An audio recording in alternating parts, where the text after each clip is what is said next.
Hello friends, रितूज किचनमध्ये तुमचं पुन्हा एकदा स्वागत। आज आपण आजीच्या पद्धतीने वर्षभर टिकणारं लोणचं कसं बनवायचं ते बघणार आहोत। अगदी सोपी पद्धत आहे। कैऱ्या सगळ्यात आधी रात्रभर पाण्यात भिजवून घ्यायच्या आहेत आणि त्यानंतर पुसून त्याच्या फोडी करून घ्यायच्या आहेत। कैरीची फोडी झाल्यानंतर त्याला मीठ आणि हळद लावून आपण एका कापडामध्ये बांधून घेणार आहोत। मीठ आणि हळद ओतून झाली की व्यवस्थित त्या फोडी आपण टॉस करून घेणार आहोत, म्हणजे मीठ आणि हळद जे आहे ते सगळ्या फोडींना व्यवस्थित असं लागेल।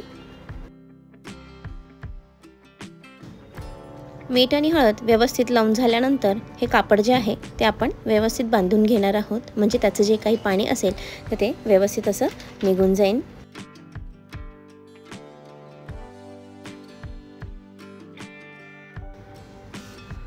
या फोडी बांधून झाल्यानंतर ही जी चाळणी आहे ती आपण रात्रभर बादलीवर ठेवून देणार आहोत, म्हणजे पाणी व्यवस्थित असं निघून जाईल।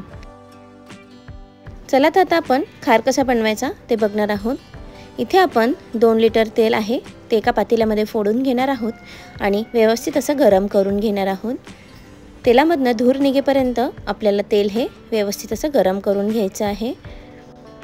इथे आता खारासाठी साहित्य लागणार आहे ते बघणार आहोत। अर्धा किलो मोहरीची डाळ, केपरेची पुडी, लवंग, मीठ, जाडी भरडी मिरची, लसूण, मेथ्या, काळी मिरी, हिंग, गूळ आणि बडीशेप।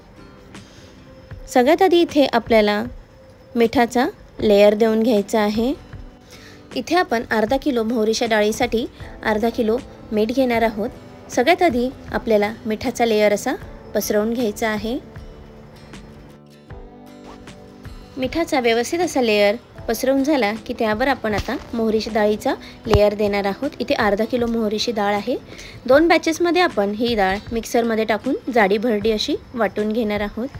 तुम्ही इथे बघू शकतात मोहरीची डाळ जाडी भरडी अशी वाटून झालेली आहे। त्याचंही आता आपण लेयर देऊन घेणार आहोत। इथे सेकंड बॅचही आपली जाडी भरडी अशी वाटून झालेली आहे, ती आता आपण टाकून घेणार आहोत।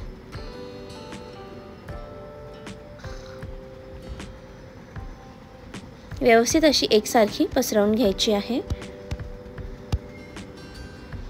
त्यानंतर इथे आपण 1 केपरेची लोणच्याची मसाल्याची पुडी घालणार आहोत।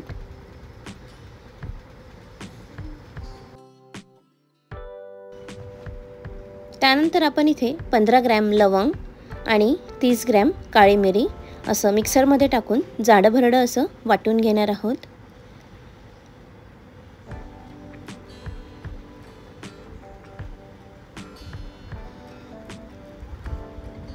बघू शकता इथे लवंग आणि मिरी आपण जाडी भरडी अशी वाटून घेतलेली आहे, तीही आता आपण याच्यावर टाकून घेणार आहोत। त्यानंतर इथे आपण 50 ग्रॅम मेथ्या आहे त्याही जाड्या भरड्या अशा वाटून घेणार आहोत, त्याही याच्यावर टाकून घ्यायच्या आहेत।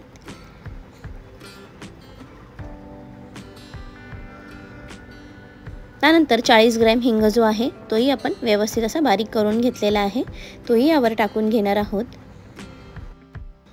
त्यानंतर 2 चमचे हळदही यावर टाकून घ्यायची आहे। 150 ग्रॅम बडीशेप घेतलेली आहे, तीही आपण जाडी भरडी अशी वाटून घेणार आहोत। जाडी भरडी वाटून घेतलेली बडीशेपही आता आपण यावर टाकून घेतलेली आहे।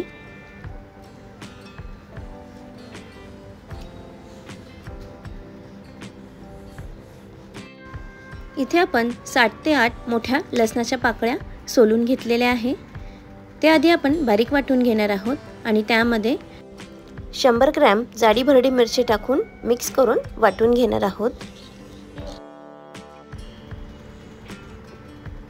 तुम्ही तुमच्या आवडीनुसार मिरचीचं प्रमाण कमी किंवा जास्त करू शकतात।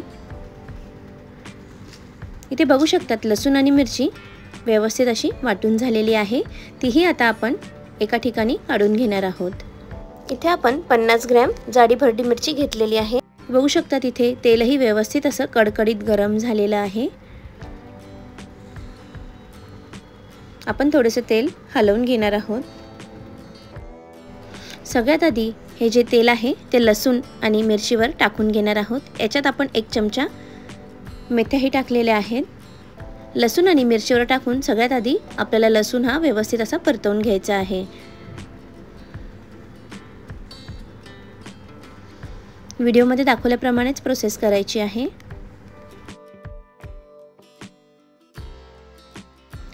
जोपर्यंत आपलं लोणचं रेडी होत आहे तोपर्यंत ज्यांनी कोणी अजून रितूज किचनला सबस्क्राईब केलं नसेल तर त्यांनी प्लीज सबस्क्राईब करा, बेल आयकॉन प्रेस करा, जेणेकरून प्रत्येक येणाऱ्या नवीन रेसिपीजचे नोटिफिकेशन तुम्हाला सगळ्यात आधी मिळतील।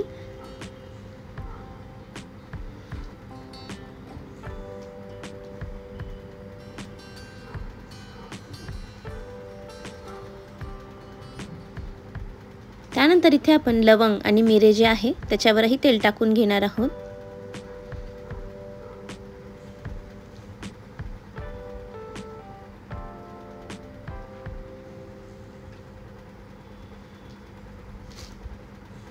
मिरचीवर आणि केपरे मसाल्यावर आपल्याला अगदी लास्टला तेल टाकायचं आहे। जर एवढं गरम तेल आपण मिरचीवर आणि केपरे मसाल्यावर टाकलं तर ते जळण्याची शक्यता असते, त्यामुळे आधी आपण बाकीचे जिन्नस व्यवस्थित असे तेलामध्ये भाजून घेणार आहोत।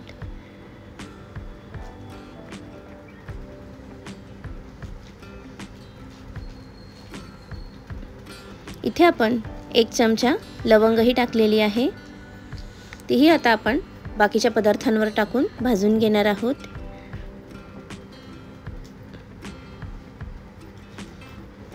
व्हिडिओमध्ये दाखवल्याप्रमाणे थोडं थोडं असंच तेल ओतायचं आहे, एकदम तेल ओतायचं नाहीये।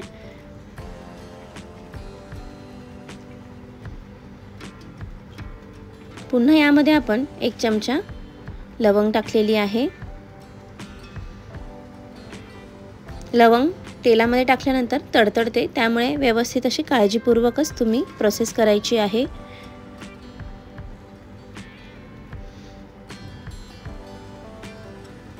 व्हिडिओमध्ये दाखवल्याप्रमाणेच थोडं थोडं तेल टाकून व्यवस्थित असे जिन्नस भाजून घ्यायचे आहेत आणि व्यवस्थित असं मिक्स करून घ्यायचं आहे।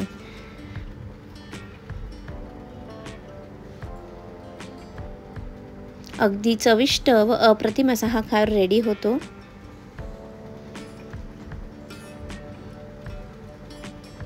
वर्षभर व्यवस्थित असं हे लोणचं टिकतं।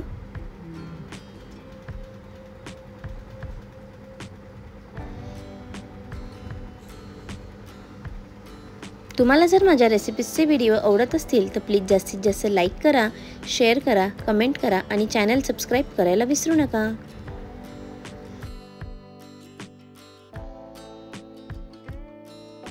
बाकीचे सगळे जिन्नस भाजून झाल्यानंतर आपण मिरची जी आहे ती एकत्र करून घेणार आहोत। मिरचीवर आणि केपरे मसाल्यावर तेल ओतायचं नाहीये, साईडलाच आपण तेल ओतून घेणार आहोत आणि ही मिरची जी आहे ती व्यवस्थित अशी मिक्स करून घेणार आहोत।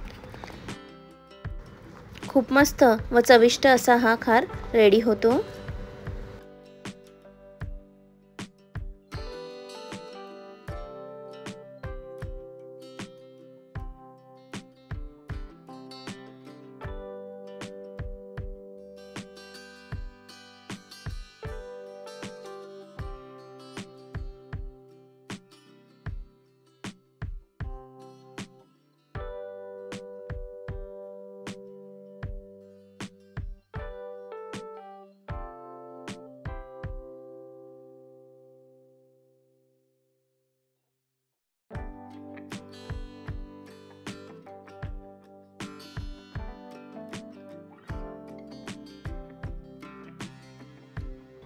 तुम्ही बघू शकता इथे ऑलमोस्ट आपला खार रेडी झालेला आहे।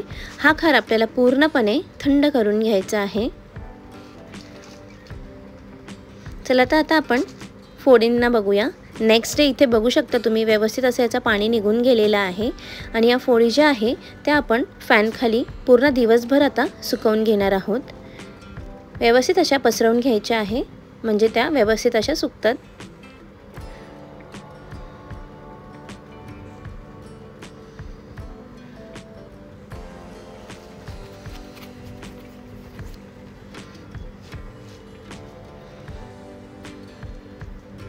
नेक्स्ट डे इव्हिनिंगला आपण ही प्रोसेस करत आहोत। खार आपला पूर्णपणे थंड झालेला आहे। यामध्ये आपण ऑलमोस्ट 1 किलो गूळ घालत आहोत। खार पूर्णपणे थंड झाल्यानंतरच आपल्याला हा गूळ ॲड करायचा आहे। गूळ टाकल्यानंतर व्यवस्थित असं आपण एकजीव करून घेणार आहोत।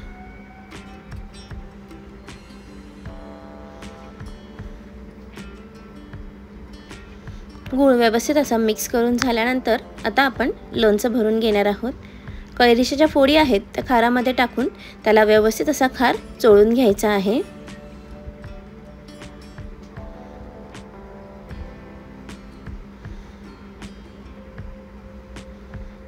व्हिडिओमध्ये दाखवल्याप्रमाणेच प्रोसेस करायची आहे।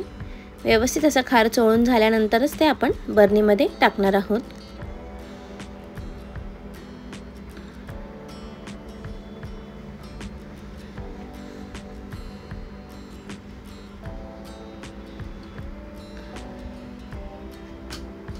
तुम्ही बघू शकता इथे आपल्या फोडींना व्यवस्थित असा खार चोळून झालेला आहे।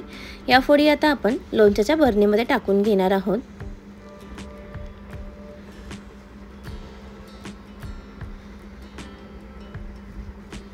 खूप चविष्ट व मस्त असं हे लोणचं तयार होतं आणि वर्षभर अगदी व्यवस्थित असं टिकतं। या पद्धतीने तुम्ही लोणचं एकदा नक्कीच ट्राय करून बघा, तुम्हालाही फार आवडेल।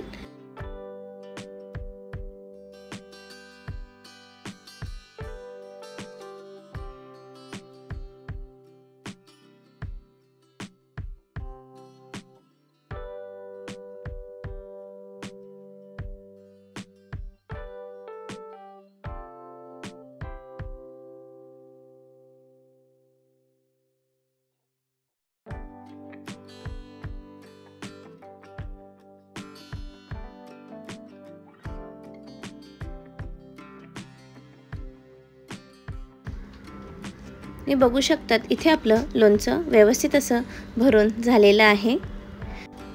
ते आता आपण चमच्याच्या साहाय्याने एकसारखं असं करून घेणार आहोत आणि राहिलेलं जे तेल आहे ते त्यावर ओतून घेणार आहोत।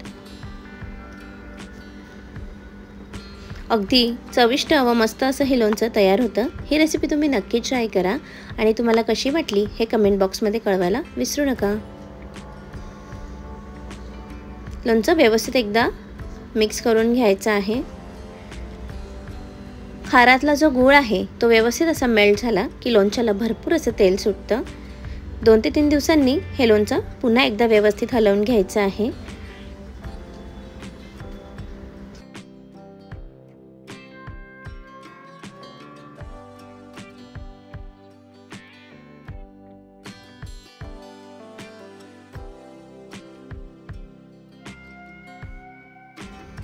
खूप चविष्ट व लाल असं हे लोणचं तयार झालेलं आहे।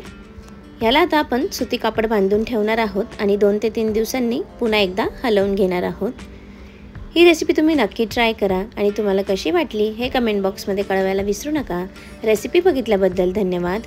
पुन्हा भेटूया अशाच एका नवीन रेसिपीसोबत। तोपर्यंत बाय बाय।